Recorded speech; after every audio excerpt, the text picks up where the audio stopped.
My name's Sandy Beach, and I'm an alcoholic. Hi. Just for Chuck's benefit, I have to correct the anonymity break that I made in the program. And so we'll just call Sandy Beach the location of the meeting when this gets back to GSO, and I'll start over again and say, my name is Richard, and welcome to Sandy Beach. And I came into AA on Pearl Harbor Day in 1964, and I haven't been drunk since my first meeting. And I've been to an awful lot of meetings since that first night, and I've done a lot of listening. And I'm convinced deep down in my heart that I owe it all to not drinking. That is my opinion of why I haven't been drunk since my first meeting is that. But that's really not a miracle because, you know, in jails and nut houses, those places there wasn't any booze and I wasn't drunk either. So there took place the real miracle for me anyway. It was 3 or 4 months when one morning I got up and I was happy with not drinking. And that's contrary to the definition of an alcoholic. I mean, that is where it was all about. But I think it's important to mention the not drinking part. At least I think so. Where I came in, I had a very rough sponsor, and he emphasized it quite a bit. But occasionally I get into some more intellectual meetings, and we get to a higher plane and so on down. And, you know, there may be somebody new here who hears about the spiritual awakening and peace of mind and all of those things. And I hate to break the news, but this not drinking part really fits in there.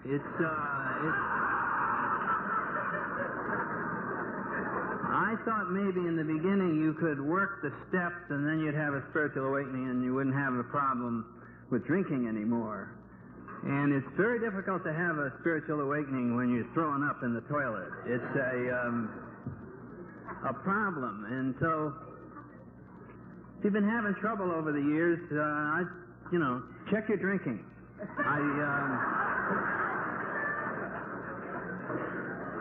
It's just a suggestion like the rest of the program. Funny about those suggestions, you notice in the 12 and 12 it's very carefully hidden, but in almost every step there's a little sort of a cautionary flag, and it says something like, failure to properly take step 4 could be fatal. There's those, and there's one in every step. It's just little hints along the way as to the thing. And I remember my sponsor telling me, what do you think that means when you see that alcoholism is fatal? And I'd been sober about 2 months. And I said, well, I think what that really means, you see, is that there's a certain degree in the allergy. And there's a certain type of reaction that can set in for various people. And what you have, they expire, is what you have. And he said, I think you've missed the point. Is what that says in there is Sandy's going to die. That's what alcoholism is fatal. And he was always getting my name into the big book and getting me into the steps because I didn't want to be in Alcoholics Anonymous. And I sat around and approached this like a course on alcoholism. I mean, it didn't apply to me. I just was going to be able to pass a quiz in case there was one given later on. But I just didn't have enough evidence to support the fact I was a real alcoholic. I had, run into some difficulties along the way, but certainly none to, put me down at the bottom of the list in Alcoholics Anonymous. I mean, that was quite a step down from the nut ward.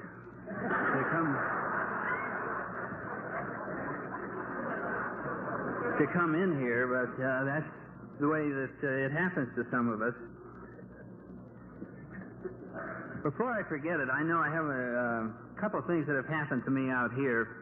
It's really been an amazing set of coincidences, running into old friends, running into new friends. And I have to tell you before, in case I forget at the end, and I sometimes get all mixed up, you will never know what I've already taken away from this meeting, from this weekend, especially the meeting this afternoon that's going to help me with my children and some work I got to do. And I just have to thank you now. I'm going to take away much more than I'll ever give, and I want to thank you in advance. And running into my friend Rocky from Laguna, who some of you may know, who was, is, and always will be the world's greatest fighter pilot, who had I remember 21 years ago when he put me on restriction for drinking, even then he had a strange sign over his door, in case there's any aviators around here. He didn't even have that sign right. It said there are old pilots and there are bold pilots, but there's no humble pilots. You know, there was a strange way. I'm surprised any of us made the program. The Pope has been extremely kind to this convention weekend. He has, you may think with the name Beach that you're free from any connection with bingo games and Talia and so on down. But my mother's name was Brennan. And my story, childhood, has really been touched on rather in detail. But I got to go through it again because it's a very important part. I looked at step 4. You know, step 4 divides us into 2 categories. And we are either the guilt-oriented or the power drivers, as it says. And in either case, we used one of those 2 excuses not to take that inventory. Either we're so frightened of what we're going to find that we don't dare look, or on the other side of the coin, we simply say, all of my problems were caused by alcoholism, so the mere stopping of drinking will suffice, and I will return to my normal, charming self that I was before I started drinking. And in my case, I really couldn't say that about myself. I can say that I'm very glad that I'm an alcoholic, because I wasn't going anywhere before I started drinking. I was sort of a loser then, and alcohol just sped the thing along. It picked up momentum, because I was brought up in New England and in Connecticut. And my parents, I think, were like a lot of people up in New England. They were trying to teach me to be the proper snob. That feeling of that section of the country which sort of looks down on the rest of the country. It's the way it's located up there. And I was sort of skinny and nervous, and I was running around going, God, it's hard to be a snob when you're not as good as the rest of the people. And but I didn't want to tell them that I was having a problem with this, and so I was going around with the little Lord Fauntleroy suits and doing these little schools and all that. And if that wasn't problem enough, then I was sent down to have my first encounter with the nuns. And I'm sure that the receiver was just as broken as the transmitter, and maybe all the other little kids didn't hear what I did, but boy, I'll tell you, that was a strange encounter, because my memory tells me that it went something like this. Hello, little boy. Boy, are you in trouble. You're in serious trouble, and sit down, we're going to tell you all about it. It's about time you found out about the world and the universe and where you fit in and where you're going. And I found out about original sin, and I found out about what happens to people who aren't perfect, and I found out that I was having a terrible problem, and I picked up a buddy right about that time. It was a companion that I brought into Alcoholics Anonymous, and it took me 7 years to finally release this wonderful friend that stood by me all through the years. It was called guilt. I had this guilt thing. It was sort of an innate guilt. It was guilt that was I was born with. It's primordial guilt. I mean, I was guilty. I felt guilty about not knowing what God wanted me to do. I felt guilty about having done whatever I did that caused God to not let me know what He wanted me to do. And then I felt guilty about wanting to get rid of the guilt, because I didn't deserve to get rid of the guilt, because I really was guilty of all the things that made me feel guilty.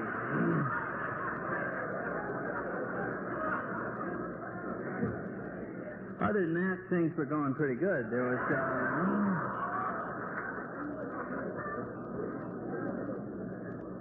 until I heard about purgatory.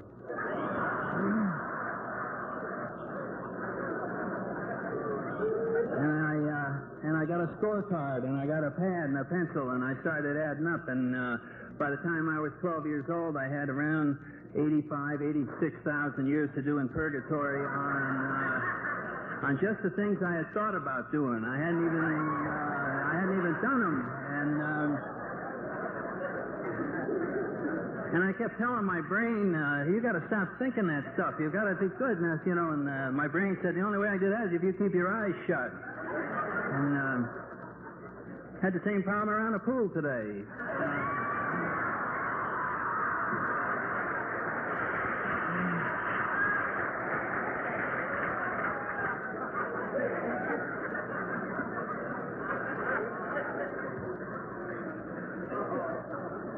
Racked up around 25,000 years since I said.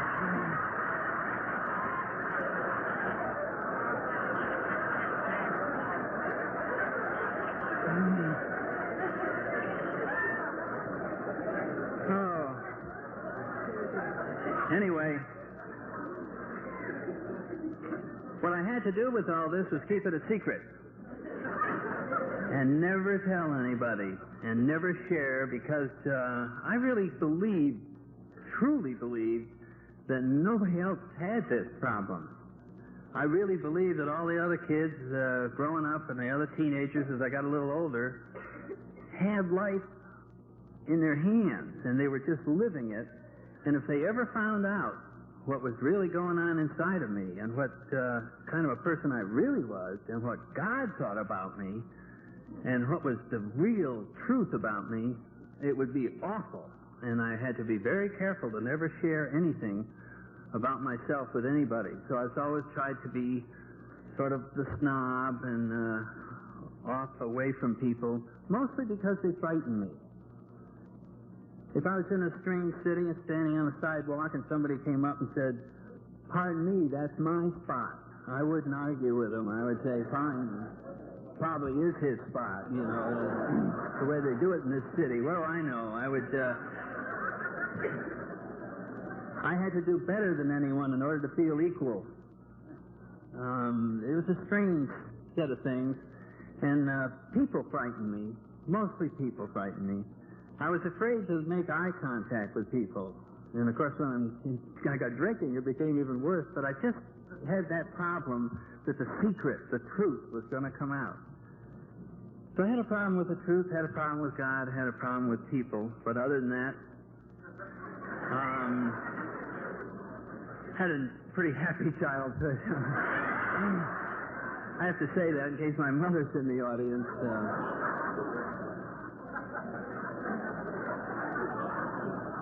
Anyway, I ended up at the local university in New Haven. I thought that was a local place at Yale, and so I got out of there, and everybody said, "Oh, that's a nice place." So I got there and went into a large reception room one night and had the normal feeling that I had when I walk into a room. There's about 50 guys in there from all over the country and all dressed up. And I had the feeling they all turned and looked at me and said, "What's that guy doing in here?" That normal feeling I had. I could see in their eyes that hostility. I could see rejection. I could just see what they were thinking. And I was terrified. I said, "What if these guys find out about me?" And they were passing some drinks around. And I had been keeping some kind of a pledge. I don't remember what it was for, probably to cut the sentence in half or...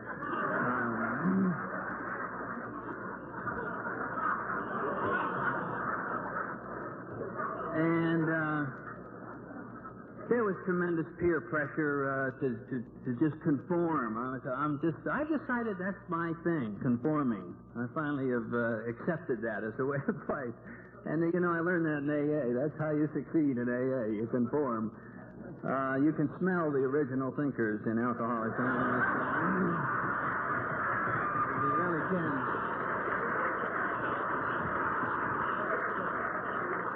So, I always conformed, and that's how I started smoking, and I got a crew cut, and then I had wide ties this way, and I got all these teenage kids, and that's what they do. And then they come home and tell me about this is how they display their individualism, and there's a strange paradox in that. I haven't figured it out yet. But the drinks came around, and I took a drink, whiskey off the tray, and I drank it. And I sat around waiting for this thing to happen that happens. I had heard people talk about alcohol and how great it made you feel. And alcohol had no effect on me. I can remember waiting for this to happen. And I stood in the room and I was waiting, and there was nothing happening to me at all. But the room was changing. And the people in the room were changing. And I sat there with this whiskey in my stomach, and I started looking back into the eyeballs around the room, and it was amazing how the hostility disappeared out of those eyes. And it was replaced with kind of a warm look. And another drink, and the people became immensely friendly. And some people were saying, "Hello, come over and talk to us." And I just couldn't believe what was happening to the world just because I had a few drinks. The world became what it should be. The world became sort of the brotherhood of man, and there was this warm, friendly feeling, and I was at ease with myself, with the people, with God, with the universe, and it was just marvelous. And I had this peace of mind for about an hour, and I never forget that hour. And that hour is very important in my story, because at the end of the hour, I started throwing up. And during the night, I practiced throwing up. And the next day in class, I sat in the classroom with a couple hundred people, and their teacher was giving a lecture, and I was sitting on my chair, and all I was trying to do was stay on the chair. I wasn't trying to take notes. I wasn't trying to listen to the teacher, because I figured if I broke my concentration, I might lose my balance off of the chair. And I got a smorgasbord of alcoholism. I cannot say that I wasn't warned. I got a little flavor of everything that I was going to get in the years ahead. I got a little taste of the chills. I got some of the itchy skin. You know how you itch and it goes all around and it comes back down here and you're doing this little jiggling around. I had a couple of little spasms and some cold flashes. Then I had some nausea gas came through the room, and I felt that, and I was just doing that with my mouth. I just sort of a little smattering of everything I was going to get. It's like God was going to say, "Here it is, buddy. This is what you help you make your decision, which way you're going to go." And I made that decision that night. The crowd got back together and they said, "Sandy, we're going to go out drinking again. Do you want to go with us?" And my body, especially my stomach, said, "Wrong, no, veto, out, no, no, no." All of us vote against it. However, the brain was in charge of the package at that particular point in time, soon to be overthrown. But the brain was in charge, and it said, "Wait a minute, fellas, we're going to have to consider this. Wait a minute, we're grown here now. We're going to think this over. We're going to be objective about it. Let's analyze it. Let's take a close look at it."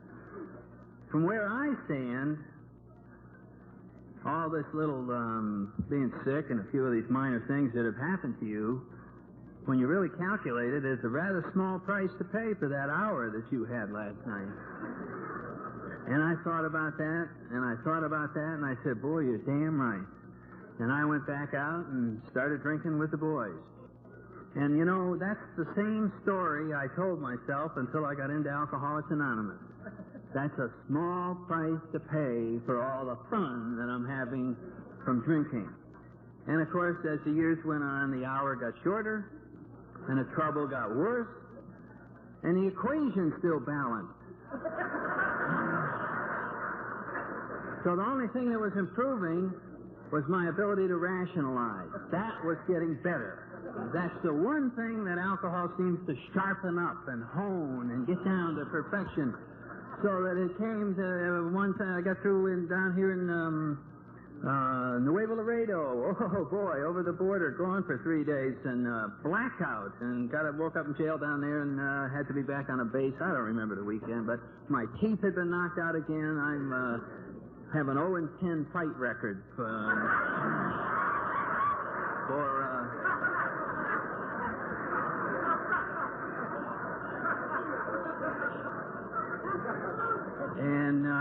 so I had all this money gone. I had to face my wife and come back where I'd been for 3 days. It was just, and my conscience, which was always there when my wife wasn't, would say, well, what do you got to say about that? I'm not saying anything on Sunday morning. I got to get back. I need a beer and all this. And I can remember getting back, and I told my conscience, wait till I find the guys I was with, and we'll let them decide whether I had a good time or not, because I didn't remember the whole weekend. And I got together with them, and you know how you lead people through when you don't want to tell them you don't remember. Hey, you remember Friday night? And they said, yeah. And I said, well, yeah, we were here and there. And then I found I was dancing on a table, and I did some of these other tricks. And I said, well, in your opinion, I had a good time. And they said, yeah, you had a marvelous time. And secretly I thought to myself, well, thank God, because I paid a hell of a price for that good time. And I was now willing to balance the equation with a rumor that I had had a good time. And I had a terrible problem with the second step. What do you mean, return to sanity? I've always thought very logically and carefully. A terrible problem with that step. I somehow one Saturday up at Yale, the guys were sitting around drinking, and they said, let's join the Marines. And I said, all right, I don't have anything else to do. We're out of beer. And 6 of us went down, and ha. And it was 14 years later I got thrown out. I got thrown out of the Marine Corps after I got into Alcoholics Anonymous, which is a strange story. That 2 years sobriety, and got passed over for the second time, and all of a sudden I'm a civilian. And I had 6 children, and I didn't have a job, and I was resenting it, and I sat around my house, and self-pity came in the window. I don't know how it got there. I was working the program perfectly. And I said, I got cheated. And I started talking to God. I said, hey, God, what kind of a deal is this? God, doesn't seem right, doesn't seem fair. Remember how all these thoughts were creeping through. And I guess I'd been out about 2 months, and I was reading the newspaper, and there was a small article in there about a plane crash, and there was a team of officers in the Marine Corps that went around the country giving instructions. And that was the team that I was on, and they were all killed. And if I had had my wish, of course, I would have been on the plane. And I can remember sitting there feeling rather foolish. That was the first thing that came over me. And I remember, and I tried to make a joke out of it. And I said, listen, God, if you had just told me, I really didn't like the Marine Corps at all anyway, and I just disregard all of what you've been hearing this morning and the past few days. And it's funny because things do happen to us, and then we have to stay sober and let some time go by, and then all of a sudden the reason for it happening hits us. But only if we're not drinking. Only if we're not drinking. I look back on that incident and I go, gee, suppose I started drinking. I would have been down at the bar with the other losers who wouldn't be reading the paper either, and we'd all be going, isn't it unfair how these things happen to us? And so it is a good lesson for me that incident did happen. But anyway, this crowd got in the Marine Corps, and it was a terrible ordeal. And I soon found that I was not fit physically or mentally to carry on the duties of an infantry officer, and so I signed up for flight school. That looked like the only logical alternative to my dilemma, and I spent the next 12, 13 years flying around in various kinds of jets, and I don't know. I really don't remember a lot of it. But I do remember this, that Marine Corps was kind of my hobby. See, a hobby is something that you give about 2 hours a day to. And then the rest of it was being an alcoholic. Because this disease was progressing right on schedule. When I read Marty Mann's Primer on Alcoholism after I got sober, I thought she had been following me around because I just fit the page-by-page description of her book to a T, and it ruined my uniqueness. It was a terrible setback to read that book. But I did spend time at various spaces around here. I was in Southern California for a year or two, and overseas and so on down. But all of those things are kind of background music to being an alcoholic. Those parts of our stories are interesting and so on down. But to me, what I like to remember is what was going on inside of me. What was I thinking about when all this was happening? Mostly what I was thinking about was being afraid. Mostly what I was thinking about was that somebody's going to find out about me. Somebody's going to find out about the real me. And I loved alcohol because it sort of quieted these fears, and it gave me a chance to be somebody else, and I would be loud and laughing and carry on and pretend. I always pretended that everything was all right. It was critical to pretend that everything was all right. I had been taught growing up that it was a sign of weakness to ask for help, that would be a very vulnerable thing to do because it's a dog-eat-dog world, and if you ever asked for help, then the people out there would know that there was a chink in your armor, that there was a crack in the wall, and they would attack this weakness and would come right in. And so it would be very dangerous to ask for help. And a real man solves his own problems. The real man in the American dream pulls himself up by his bootstraps. None of this stuff going around sharing and all of these things. And I learned this, I don't know where, from books, I learned it from movies, I learned it from what I thought other people were saying. And the cowboy movies are kind of like that. You have a Western hero, he lives out in the desert alone with his horse. And whenever there's trouble in town, they call on him. And he comes in, he has those black gloves on, he goes into the bar, has a couple of drinks, he says, "Where's the trouble?" They point out the trouble, he walks over, he shoots the guy. And the townspeople go, we love you, and he runs back out in the desert with his horse. And now there's a real man. That's a real man. And I think about that now, and it's really weird to live alone in the desert with a horse.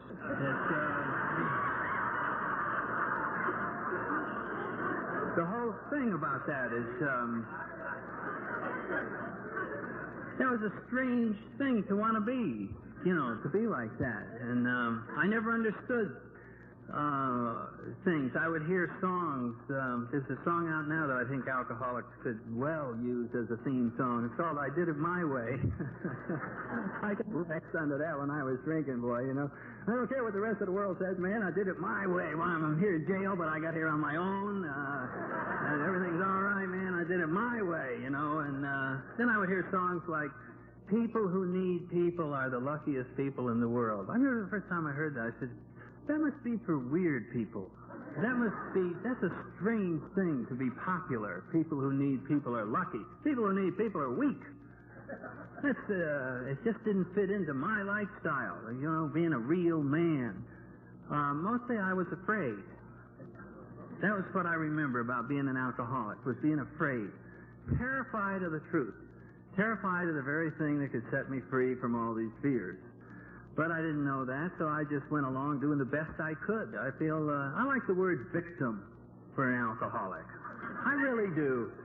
It appears in the grapevine occasionally. I think it's in, step 4 or 5. We're victims, and we really are victims of my character defects, victims of the way I was put together, and all of these underlying problems that displayed themselves in alcohol. And all of these patterns that had me going off in a self-destructive manner. I didn't know how I got that way, and, that's the way I was. And I had to live with it, and I used alcohol, and that seemed to be the best way out. I can remember before I got into daily drinking, what a terrible problem it was to get through a day.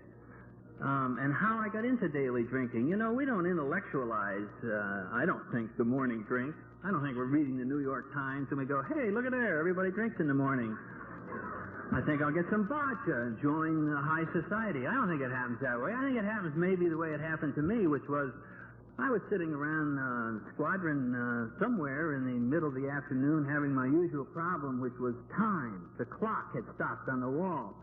I had looked up there and it was 3 o'clock and my body was saying, hey, it's time to leave. There's raw nerve endings down here. There's a stomach that's on fire. We have problems. We have an emergency down here, and the brain is going, forget it, man. We got another hour and a half. We're going to stay here. We got work to do.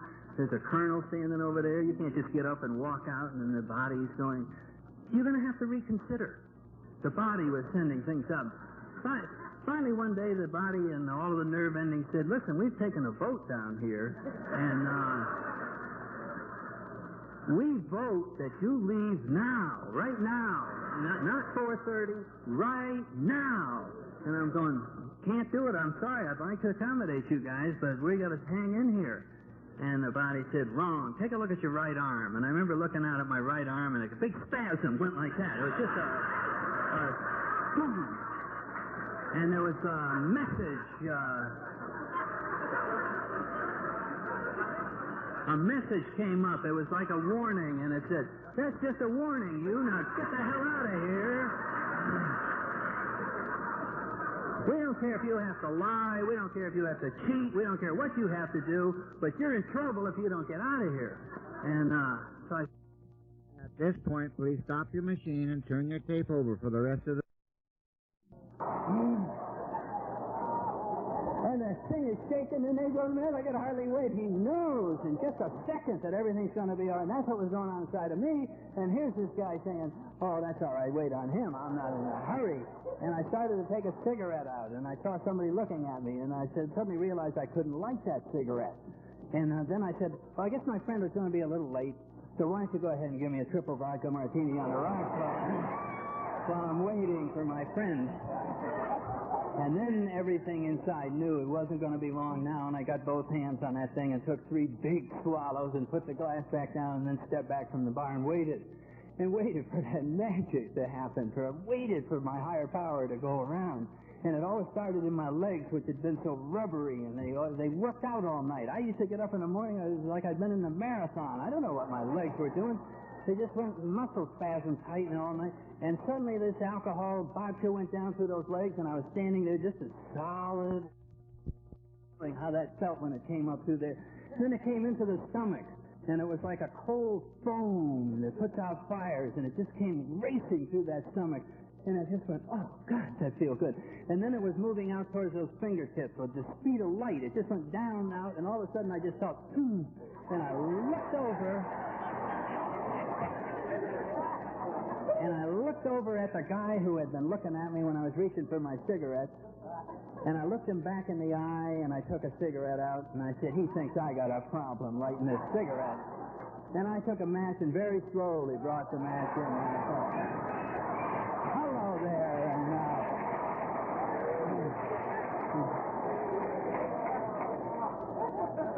I felt, I felt good. I felt good because I was almost there. There was just one last little thing to be taken care of, and that was the brain. That was the last thing that got taken care of by this vodka. And this is the brain that had been so distorted and was so confused, didn't know to go this way, that way, and couldn't make decisions, and the day was so confusing and terrifying, and all of a sudden the vodka just rushed up my neck into my head, and it just went, poof.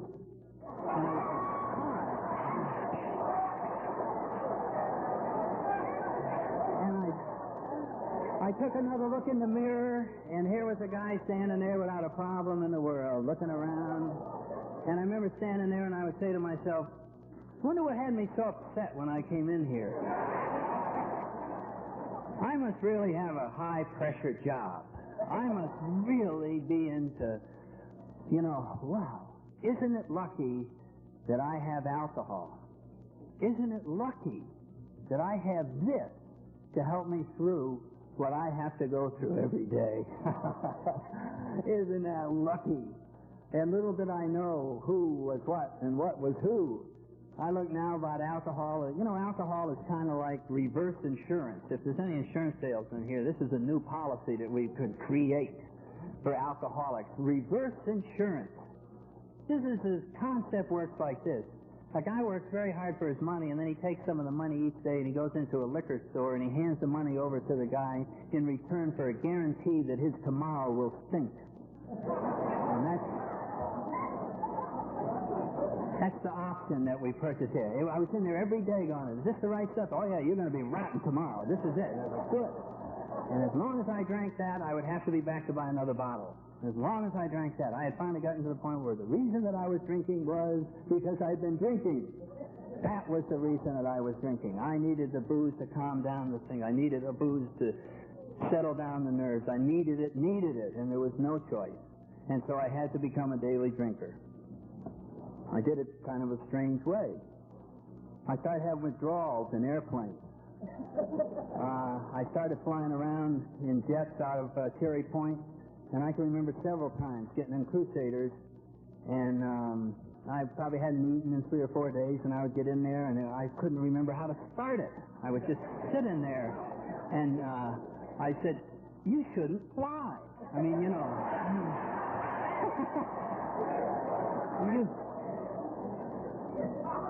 That thought occurred to me. And I realize now why I thought that. I didn't trust the pilot of the plane that I was in, which was me. I had the feeling I was too valuable to go up with what was left. But I remember a couple of times flying around, and I would have heart palpitations, and then I'd lose my vision. I would just have just enough to see the instrument panel, and I would say, that vision has to come back. It has to come back. And I would fly around up there waiting for it.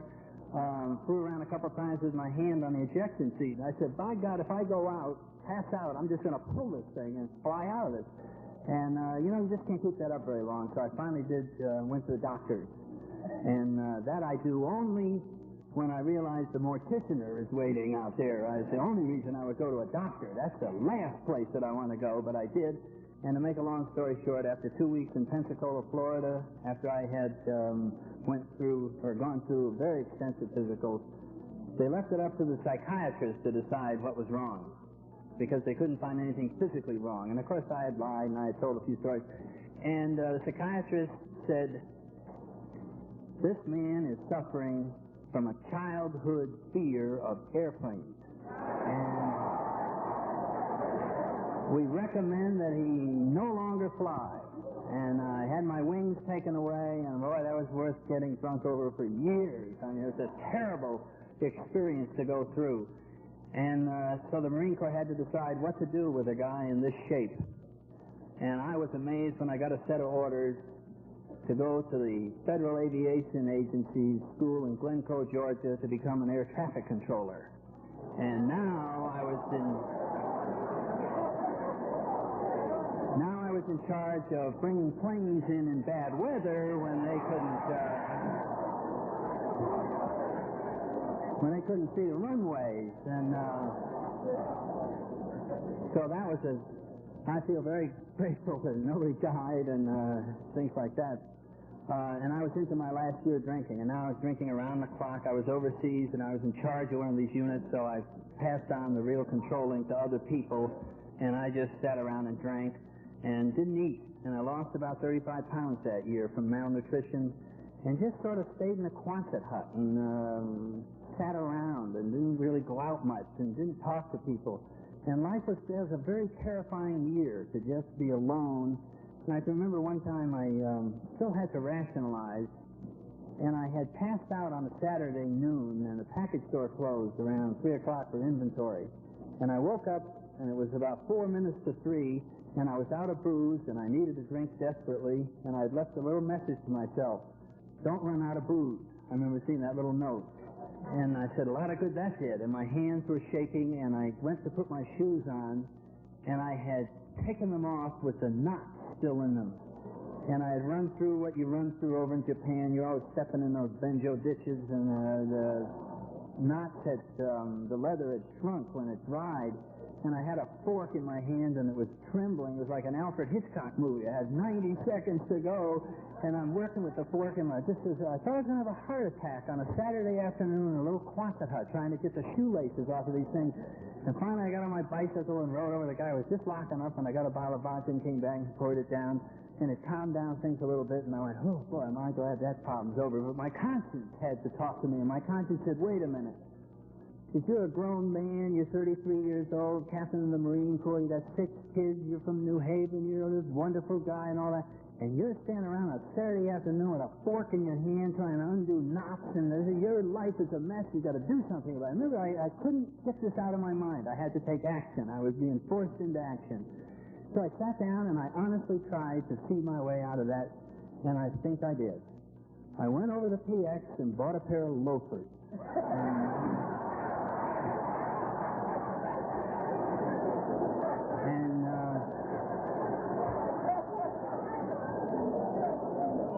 And came back and really thought I had made progress. I thought I had solved the problem, and I felt good about it. It was strange. But I was sent back from there to Quantico to become the next commandant of the Marine Corps. I was in one of these career schools, junior school, stepping stone, moving right up the ladder, and I was at junior school one day when my body stood up as if to ask a question.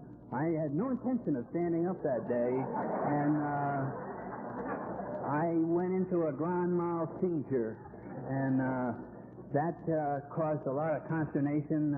People looking at, who is that guy? What's his name? And everybody's going, let's see. Well, I just moved up the ladder. You know, people were moving up in seniority. And there's a lot of Marines right now who are lieutenant colonels and colonels who never would have made it without me. They only look good because they were standing next to me. On their own, they had nothing going, but next to me, they looked so great, they would say, God almighty, are we fortunate? So I ended up at the Bethesda Naval Hospital, and I was sent up to the tower where all the VIPs go to find out what could have caused this convulsion. I was there about 24 hours when I went into the DT, which explained what caused the convulsion, and I was immediately removed from that section of the hospital, and I came to, I don't know, a week or two later, back in that place where there's no doorknobs and they take away all the sharp objects, and I came to in a bed with sides on it like a crib, and someone wet the bed that I was in, and I remember being back in there, and you ever been back in there? Where were there any clay class people, basket weavers, and all that? Okay. And they wouldn't give you matches, and you had to keep a cigarette going. There were 3 of us back there trying to keep a cigarette going 24 hours a day, and one guy would smoke, and the other guy would lie over there and try and rest. And there was a 4th guy. There was a Navy captain over here in the way over in the corner. He couldn't get in on this. He had to keep his cigarette going all by himself 24 hours a day. And I remember looking over, and I said, now there's a guy whose life is unmanageable. You know. There's a guy with a real problem. You know, I'm all right. And a corpsman came around a few weeks later, and he said, all you drunks fall in. Right face, and I was at an AA meeting, and I really hated that, and I told the guy afterwards, I said, listen, if I ever run into a guy with a problem, I'll send him around. It sounds like you've got some answers here. And he said, let me ask you one question. Which one of us is going to go home tonight to his family, and which one of us is going to put his little blue bathrobe on and go upstairs and get locked up like an animal? And I really resented him, and I resented the truth very much. And that was before the Navy had its alcohol program. We were just all mixed in with the other people, and boy, alcoholics were down at the bottom of the line. I mean, schizophrenics looked down at it, neurotics looked down at it. You know, they would find out I was an alcoholic, they wouldn't talk to me anymore. They'd just walk away, and the pecking order soon set in. I realized that the position that I had skyrocketed to at that moment in time was low man in the nut ward, you know, that the other mental patients were looking down on the alcohol. And you know what those damn people used to say? I'll never get over this. These are the people that are locked up in a mental institution. At group therapy, they used to turn to us alcoholics, and he said, you know what they used to say? They used to say, you know what you guys ought to do? You ought to stop drinking. You know. Oh.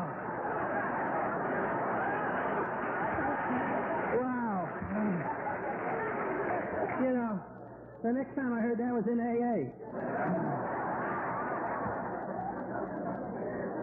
Anyway, I'm very grateful that the corpsman marched me down there, because even though I did have another drink and went into a brief encounter for about a couple of months and really got desperate and dialed operator and said, please help, and a huge guy showed up at my house.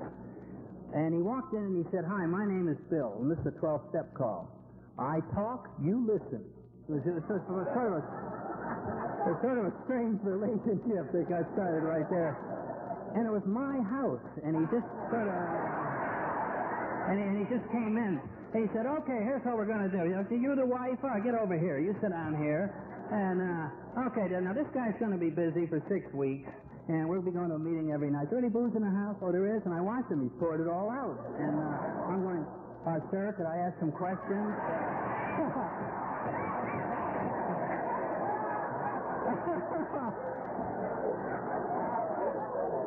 Would you like to hear about me and everything? No. And we went to a meeting, and I'm in an AA meeting, and I'm sitting there. My first AA meeting, I've been sober 7 hours.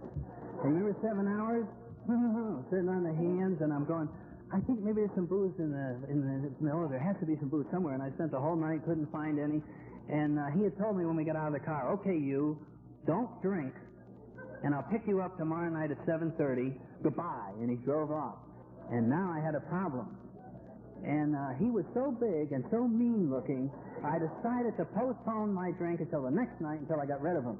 And he came back, we're off to a meeting again. And we come back, and I started to tell him how busy I was, had a social schedule and all that, and all that.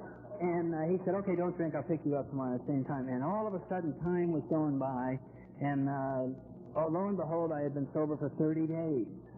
And I started hearing things at meetings. The alcohol was coming out of my system. And to make a long story short, in the next 2 or 3 months, what I really heard was there was certain nucleus of people in AA that I identified with. And they had a sparkle in their eye, and they had a smile on their face, and they had a zest for living, and every single one of them said that they got it from the 12 steps. They got it from the 12 steps. And it seemed to work like this, that you had to not drink in order to work the 12 steps so that you won't drink. That was what had to be done.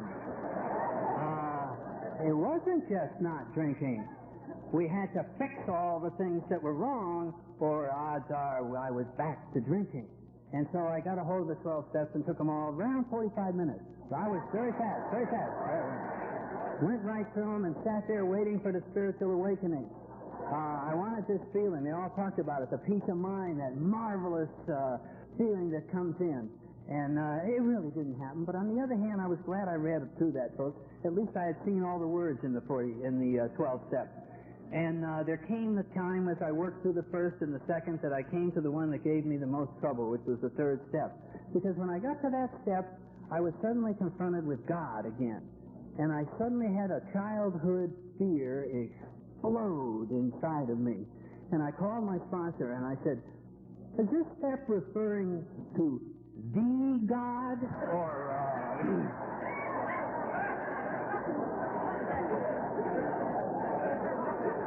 I mean, you know, the real God. I mean, the one there. And he came over and I told him about the emergency that I had, and we had to do something about this.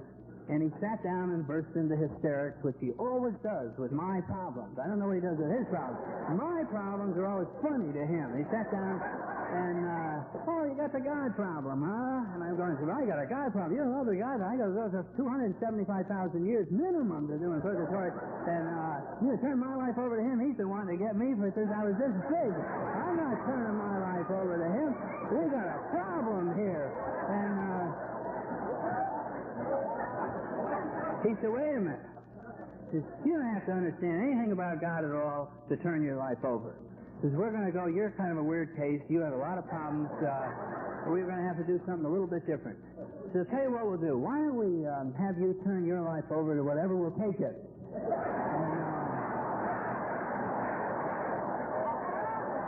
And then we'll have the miracle. And I like the miracle part. I heard about the miracles in AA, and I said, we will have the miracle? And he said, yes, I'll guarantee you a miracle if you will do that.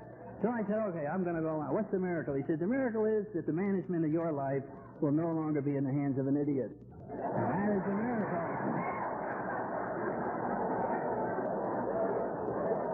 So I stood back rather skeptically watching this whole procedure. Felt like I'd been had, turned my life over to the group, and I said, you guys want it? Go ahead, I'll do anything you suggest. You got it, I'll watch. But boy, you're going to hear from me, because, and I'm here tonight to report, geez, you're doing a nice job. I'm very satisfied with this, and it's from that I came to understand who God is.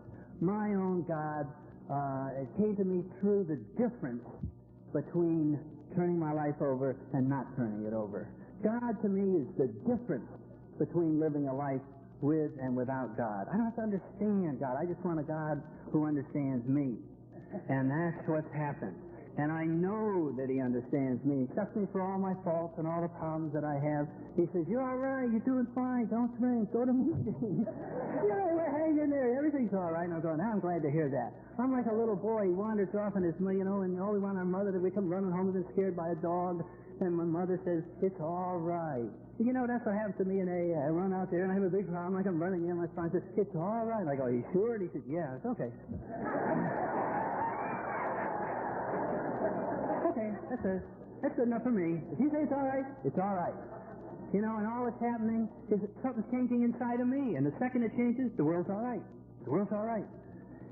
And if there's anybody new here, and I hope there are some new people, there's one last thing that I think you have to do in order to have the miracle of AA take place. All you have to do, if you're new, is don't drink, turn your life over to God, and get rid of all of your old ideas. That's all we ask. That's all we ask that you do.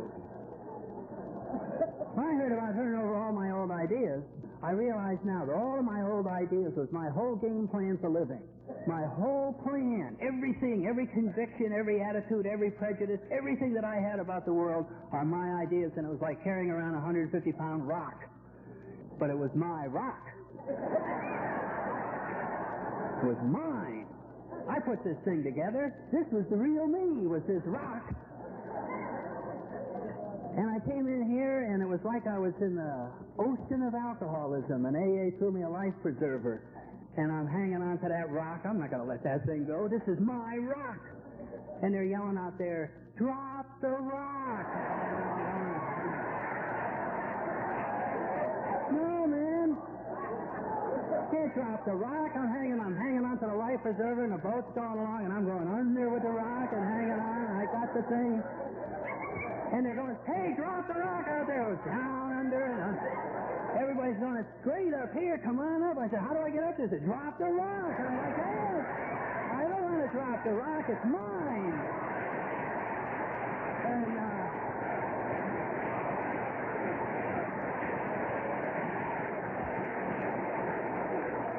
And so finally one day, I don't know, something terrible happened. It took my attention away and I dropped it. And I was terrified. I said, there goes my rock. And while I was looking down there, I was like a water skier. I came up on the top of the water, and I'm going, what the hell did I want that rock for anyway? And that's it. Why we want to hold on to those old ideas with a death grip, I'll never know. It's one of the paradoxes in AA. And so if you're new, I hope this happens to you, and I want to be sitting out there next year, the year after that, whenever it takes place, because this is how I'll know about God even more. I want to be out there when you, some new person out there, standing up here, and you got that sparkle in your eye, and you got that whole vitality going about Alcoholics Anonymous, and you're looking at some new guy and you're saying, drop the rock. It's the greatest. Thank you.